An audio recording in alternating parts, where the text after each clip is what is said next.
ಆ ಧೂಪ ಇವತ್ತು ಅಗರಬತ್ತಿಯ ಬದಲಿಗೆ ನಾವು ಧೂಪವನ್ನು ಮಾಡ್ತೇವೆ. ಆ ಧೂಪ ಅಗರಬತ್ತಿಯ ಮಾರ್ಕೆಟ್ ಪರ್ ಇಯರ್ ವರ್ಷಕ್ಕೆ 40,000 ಕೋಟಿ ರೂಪಾಯಿ. ಎಷ್ಟು? 40,000 ಕೋಟಿ ರೂಪಾಯಿ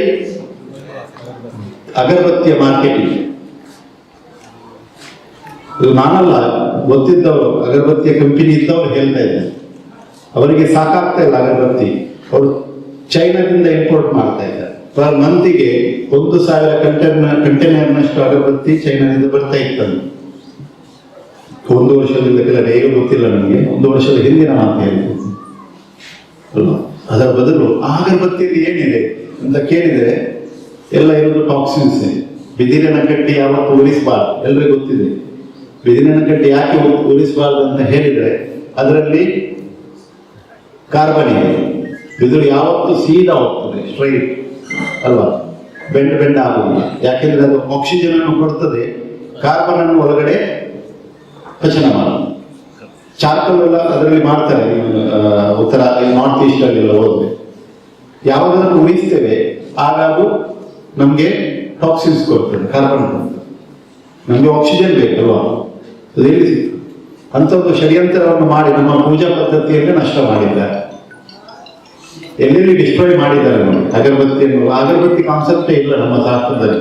ಶಾಸ್ತ್ರದಲ್ಲಿ ಹೇಳಿದೆ, ಧೂಪಂ ಸಮರ್ಪಯಾಮಿ, ದೀಪಂ ಸಮರ್ಪಯಾಮಿ, ನೈವೇದ್ಯಂ ಸಮರ್ಪಯಾಮಿ, ಪುಷ್ಪಂ ಸಮರ್ಪಯಾಮಿ.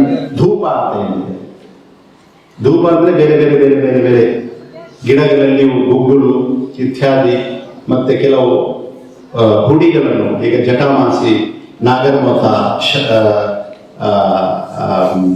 ಇನ್ನು ಕೆಲವು ಸಾಧು ಕೋಕಿಲ, ಸುಗಂಧ ಕೋಕಿಲ, ಚಂದನ, ಇಂಥದನ್ನೆಲ್ಲ ಧೂಪಕ್ಕೆ ಹಾಕಿ ಅದನ್ನು ಉಳಿಸ್ತೇವೆ. ಈಗಲೂ ನಾರ್ತ್ ಇಂಡಿಯಾದಲ್ಲಿ ಕೆಲವು ಇಲ್ಲಿ ಸಹ ಇರಬಹುದು, ಕೆಲವು ಕೆಂಡಕ್ಕೆ ಕೆಲವು ಗುಗ್ಗುಲನ್ನು ಹಾಕಿ ಹೋಗ್ತಾರೆ. ಪ್ರತಿಯೊಂದು ಮನೆಯಲ್ಲಿ, ಹಾಸ್ಪಿಟಲ್ ಅಲ್ಲಿ, ಉತ್ತರ ಭಾರತದಲ್ಲಿ ಹಾಸ್ಪಿಟಲ್ ಅಲ್ಲಿ ಮಾಡ್ತಾರೆ. ಯಾಕೆಂದ್ರೆ ಅದರಿಂದ ದುಷ್ಟ ಶಕ್ತಿಗಳು ದೂರ ಹೋಗ್ತದೆ, ಮತ್ತೆ ಕ್ರಿಮಿಕೀಟಗಳು ನಷ್ಟ ಆಗ್ತದೆ. ಅದಕ್ಕೋಸ್ಕರ ಇಂಥ ಧೂಪದ ಪದ್ಧತಿ ಇತ್ತು ಅಲ್ವಾ. ಅದರ ಬದಲು ಅವರು ಅಗರಬತ್ತಿ ತಂದು, ಇವತ್ತು ಅಗರಬತ್ತಿ ಪ್ರತಿಯೊಂದು ಮನೆಯಲ್ಲಿ ಅಗರಬತ್ತಿ ಉರಿಸ್ತಾರೆ. ಎಷ್ಟು ಜನ ಅಗರಬತ್ತಿ ಉರಿಸ್ತೀರಿ? ಪ್ರತಿಯೊಬ್ಬರು ಧೂಪ ಎಷ್ಟು ಜನರ ಮನೆಯಲ್ಲಿ ಉರಿಸ್ತೀರಿ? ಒಂದಷ್ಟು ಜನ ಅಷ್ಟೇ ಅಲ್ವಾ. ಪ್ರತಿಯೊಂದು ಮನೆಯಲ್ಲಿ ಧೂಪ ಉರಿದ್ರೆ ಆ 40,000 ಕೋಟಿ ರೂಪಾಯಿ ಯಾರಿಗೆ ಹೋಗ್ತದೆ? ಅದು ರೈತರಿಗೆ. ಯಾಕೆಂದ್ರೆ ಅದರಲ್ಲಿ ನೋಡಿ, ಧೂಪದಲ್ಲಿ ನಾವು ಕೆಲವು ಐಟಮ್ ಹೇಳ್ತೇವೆ, ಇಲ್ಲಿ ನಾವು ಕೇವಲ ನಿಮಗೆ ಮಾರ್ಗ ತೋರಿಸ್ತೇವೆ. ಆ ಮಾರ್ಗದಲ್ಲಿ ನೀವು ನಡೆಯಬೇಕು. ಶ್ರದ್ಧಾ ಭಕ್ತಿ ಆಗ್ತದೆ, 100% ಆಗ್ತದೆ, ಆಗುದಿಲ್ಲ ಅಂತಲ್ಲ. ಇವತ್ತೊಂದು ಭಾರತದ ಮತ್ತು ಭಾರತದ ಸಂಸ್ಕೃತಿಯ, ಸಂಸ್ಕಾರದ ಮತ್ತು ಧರ್ಮದ ಬಗ್ಗೆ ಒಂದು ಕಿಡಿ ಹಚ್ಚಿಕೊಂಡಿದೆ. ಇದರ ಹಿಂದೆ ತುಂಬಾ ಸಾಧು ಸಂತರ, ಕ್ರಾಂತಿಕಾರರ ಹೋರಾಟ ಇದೆ. ಎಷ್ಟೋ ಜನರು ಪ್ರಾಣ ತ್ಯಾಗ ಮಾಡಿದ್ದಾರೆ. ಅದರ ಫಲ ಈಗ ಕಾಣ್ತಾ ಇದೆ. ಕಬ್ಬಿನ ಬಿಸಿ ಆದಾಗಲೇ ಅದಕ್ಕೆ ಹೊಡೆಯಬೇಕು. ಈಗ ಒಂದು ಚಾನ್ಸ್ ಇದೆ ಅವರಿಗೆ.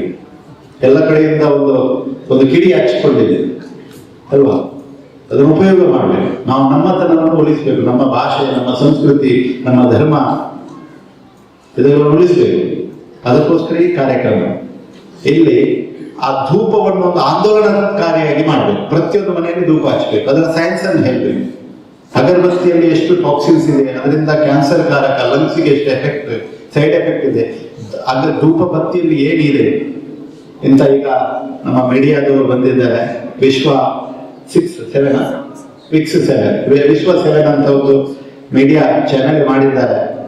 ಇಂಥ ಮಾಧ್ಯಮದ ಮೂಲಕ ಇವತ್ತು ಏನಂತಾರೆ, ಸೋಷಿಯಲ್ ಮೀಡಿಯಾಗಳು, ಅದರಿಂದ ತುಂಬಾ ಪ್ರಚಾರ ಆಗ್ತದೆ.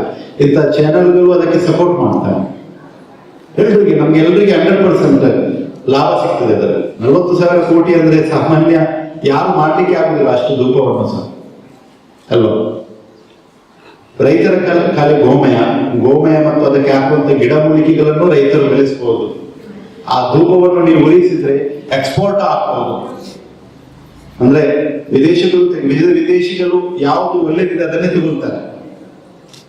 ಅದಕ್ಕೋಸ್ಕರ ನಾವು ಇಂಥ ಕ್ರಾಂತಿಯ ಮೂಲಕ ನಮ್ಮತನವನ್ನು ಮತ್ತು ಭಾರತವನ್ನು ಗೋವುಗಳನ್ನು ಉಳಿಸುವ ನಮ್ಮನ್ನು ನಾವು ಉಳಿಸುವ